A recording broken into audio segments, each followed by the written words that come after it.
Kami di DPC PAN ada 14 DPC menuntut agar segera DPP PAN mencopot ketua PAN. Pencopotannya ini terkait apa nih Bang? Karena kami merasa di DPC ini beliau tidak mampu menjalankan organisasi kepartean yang ada di partai kami. Konsolidasi tidak ada, transparan keuangan Kesbangpol juga tidak jelas, penyusunan bacalek, artinya semua tidak ada konsolidasi. Sekretariat tidak berfungsi sebagaimana fungsi kantor PAN. Selama ini sangat kami banggakan karena semua kegiatan yang dilakukan di rumah, bukan di kantor DPD PAN. Hasilnya kami mohon kepada DPP PAN Sumatera Utara untuk segera merekomendasi tuntutan kami. Apa tindakan dari kita Bang? Mundur. Kami akan bubar. Bubar dari kepartaian semuanya. Jadi itulah akibatnya PAN kalau ketua umumnya tuh disandra oleh ambisinya sendiri dan sekaligus disandra oleh potensial sprindik, kan itu intinya tuh. Cuman itu keterangannya tuh. Tapi yang di Lampung juga hal yang sama, menganggap bahwa ya apa poinnya tuh mesti maksa-maksa Ganjar tuh, mending Anies tuh karena lebih konkret. Jadi masalahnya sebetulnya ketua PAN ini nih ya rada dangkal dalam bermain politik. Kenapa dia jadi dangkal? Karena dia tahu bahwa dia dengan mudah itu dipelintir peristiwa-peristiwa di masa lalu yang ada hubungannya dengan korupsi, dengan penyalahgunaan wewenang, lalu dia tenggelam di situ tuh. Lain dengan Erlangga pasti ada hal-hal yang semacam itu, tapi dia makin lama makin fix, makin firm melihat bahwa Jokowi melemah. Karena itu Golkar boleh sedikit membusung dada tuh. Nggak begitu dengan PAN. Jadi sekali lagi ini peristiwa-peristiwa semacam ini terkait dengan potensial apa yang kita sebut sebagai komorbid politik masing-masing itu. Dan ini sebetulnya intinya tuh, karena itu ya Pak Amin Rais dari awal sebetulnya betul, walaupun partainya kecil tapi dia mau kembalikan kejujuran dalam nah itu orang akan lihat kontras bahwa Zulhas ternyata tidak mampu untuk mengakomodasi kepentingan politik etik yang sebetulnya dari dulu di awal-awal PAN bikin tuh saya ikut senang tuh karena dianggap PAN ini para pemimpin. Tak terbendung, kini relawan Anies Baswedan sudah menjalar ke 14 negara. Dukungan kepada Anies Baswedan untuk menjadi Presiden Indonesia di 2024 nanti tak terbendung.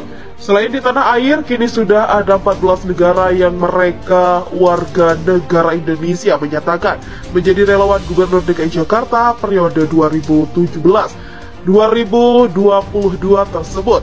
Ya, banyak, karena banyak itulah maka dipandang perlu oleh Pak Anies melalui tim beliau untuk membuat semacam manajemen relawan Anies luar negeri ini.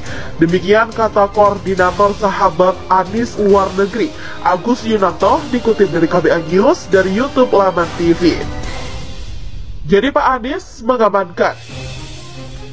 Anies mengamanahkan kepada kita, lalu timnya menghubungi saya. Saya diminta untuk mengelola para relawan di luar negeri. Demikian katanya lagi. Relawan di 14 negara tersebut, demikian lanjut dia, antara lain seperti negara Kanada, Amerika Serikat, Inggris dan Belanda, Jerman, Jepang, Brunei Darussalam, Singapura, Saudi Arabia, Australia, New Zealand, Oman hingga Qatar. Alasan mendukung Anies Baswedan, Agus Yunanto mengatakan, ada beberapa alasan mengapa para WNI tersebut mendukung Anies menjadi presiden di Indonesia di 2024 nanti. Salah satunya yakni karena Ferry Farhati. Karena suami Ferry Farhati itu dinilai sukses membangun DKI Jakarta Ketika berbicara politik, ternyata sekarang mereka mendukung Anies, dan itu mereka mengatakannya melihat jauh kesuksesan Pak Anies ketika beliau menjabat sebagai Gubernur DKI Jakarta. Demikian jelasnya. Menurutnya dukungan tersebut adalah bersifat murni, apalagi para WNI tersebut tidak memiliki kepentingan apapun selain untuk kemajuan Indonesia. Kalau mereka kan objektif ya, gak punya kepentingan, hanya melihat bahwa di negara kita sekarang kondisinya seperti itu.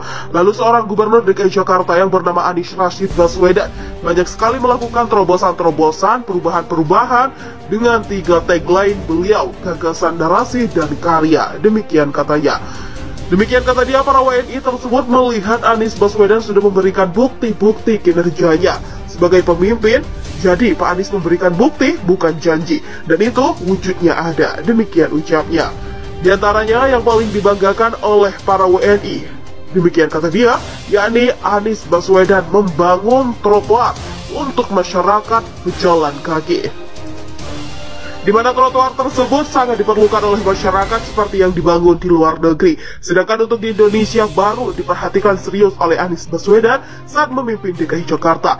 Mereka relawan luar negeri menilai sangat memanusiakan manusia berjalan di trotoar. Jadi ketika Pak Anies membangun trotoar begitu manusiawinya, wah, mereka surprise. Nah, itu dipikirkan oleh Pak Anies. Demikian ujarnya.